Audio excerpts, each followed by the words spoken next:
प्रवेशना करूत विष्णु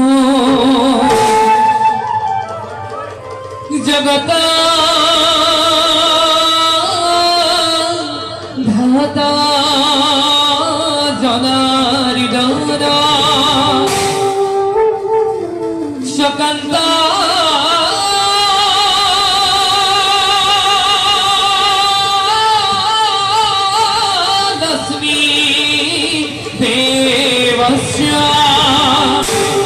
वशति शुभमा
কমলা এই মায়াময় সংসাৰৰ তত্ত্ব কোনেও বুজিব নোৱাৰে দুৰ্ভেদ্য কালচক্ৰৰ আৱৰ্তন বিৱৰ্তনৰ ফলত বিশ্ব ব্ৰহ্মাণ্ড উঠিছে নামিছে কালৰ আদেশ অনুক্ৰমে কতবাৰ ধৰিলো অৱতাৰ এই ধৰণে ভিন্ন ৰূপত ভক্তসকলক মই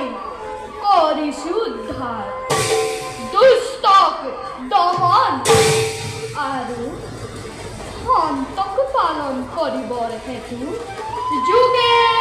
যুগে মই ধৰো অৱতাৰ যুগে যুগে মই ধৰো অৱতাৰ যুগে যুগে মই ধৰো অৱতাৰ হৰি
তোমাৰ সুমধুৰ হৰিনাম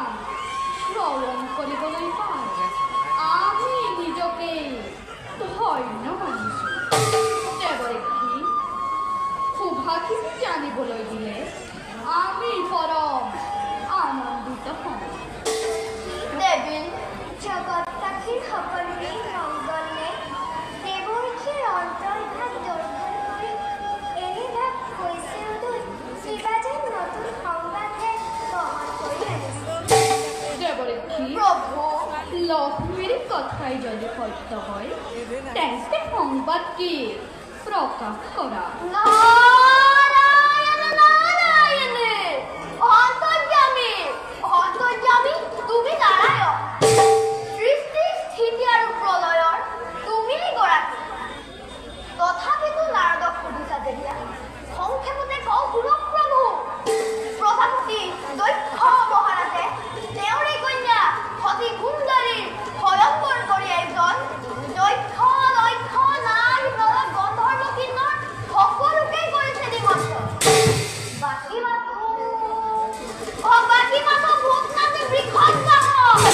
দেৱৰীক্ষী প্ৰভু তাৰ বাবে নকৰিবা অলপো আক্ষেপ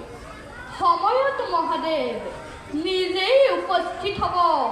স্বয়ম্বৰস্থলীত নিমন্ত্ৰণ আমন্ত্ৰণ নালাগিব দক্ষৰ দুহিতা সতীয়েও কায় মনোবাক্যে কৰি আছে শিৱকেই চাই। নাৰায়ণ নাৰায়ণ ও কি মধুৰ বচন শুনালে প্ৰভু গৃহহীন মায়াহীন প্ৰশান্তিবাসী শিৱতেন্দ্ৰে হ'ব গৃহস্থী নিজে নহয় দেৱঋষি, প্ৰভু মায়াত আবদ্ধ হৈ নাথাকে শংকৰ। একমাত্ৰ সতী ধৰ্ম প্ৰচাৰৰ বাবে মহাসতী দক্ষায়নীয়ে লগ দিছে জনক। লক্ষ দক্ষ আহিলেও বাধা দিব নোৱাৰিব শিৱানী সতী। আৰু শুনা দেৱঋষি, প্ৰভু ৰহস্য কিখন? ৰহস্য ৰহস্য ব্ৰহ্মা মনু সনত কুমাৰ আৰু তোমাৰ দৰে মহাদেৱ মহাভক্ত মোৰ জানিবা ভগত বৎসল ভগৱন্ত ভকতৰ প্ৰাণ প্ৰিয় ভক্তৰ দুখ মই নহহো কদাপি। সেয়েহে শিৱদ্ৰোহী দক্ষৰ দৰ্পশূন্য হ'ব ধৰিছে। প্ৰলয়ৰ বিভীষিকা দেখিব জগতে, ইটো অতিকেই শিখৰ। বুজিলো প্ৰভু নাই আৰু মোৰ মনত সংশয় ইচ্ছাময় তুমি ভগৱান ইচ্ছাপূৰ্ণ হ'বই বাৰু প্ৰভু উভয়কে প্ৰণাম জনাই এবে যাওঁ মই দক্ষপুৰীলৈ। কৃষ্ণায় বাসুদেৱায়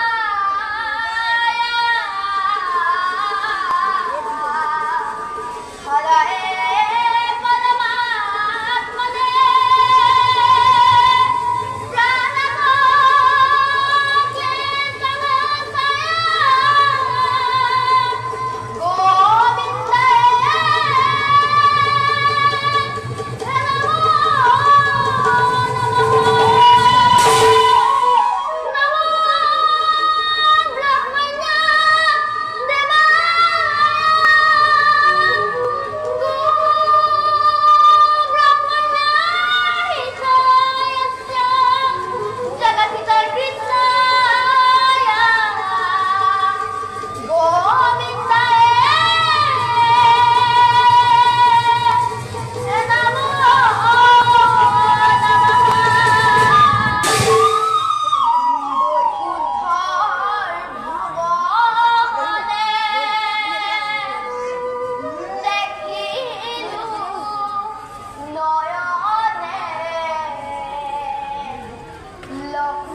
পাই না গোয়া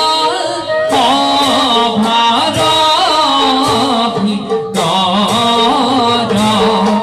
আরে রাম হরি রাম হরি গোলা নিরন্তর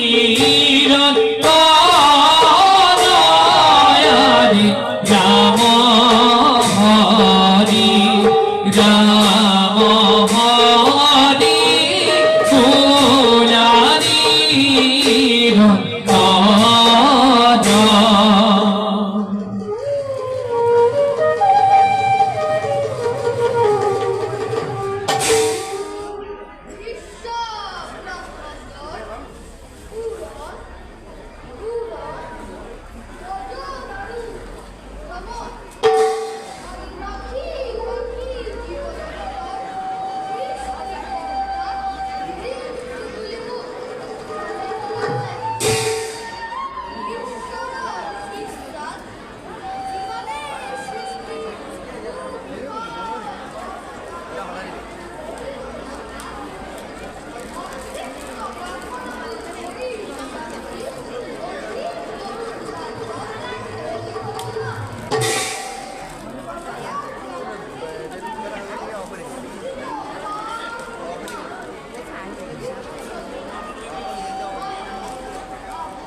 নন্দিনী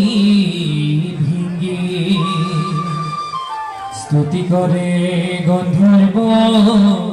কিঙ্গরে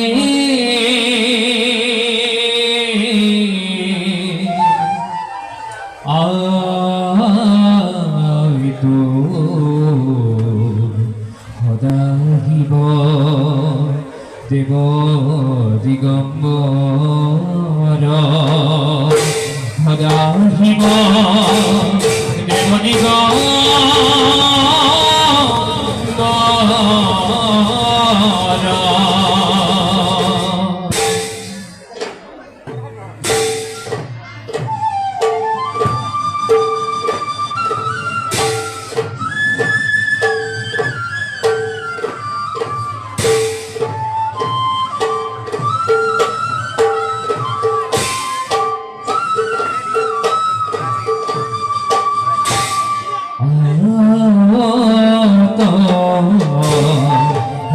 হরি মা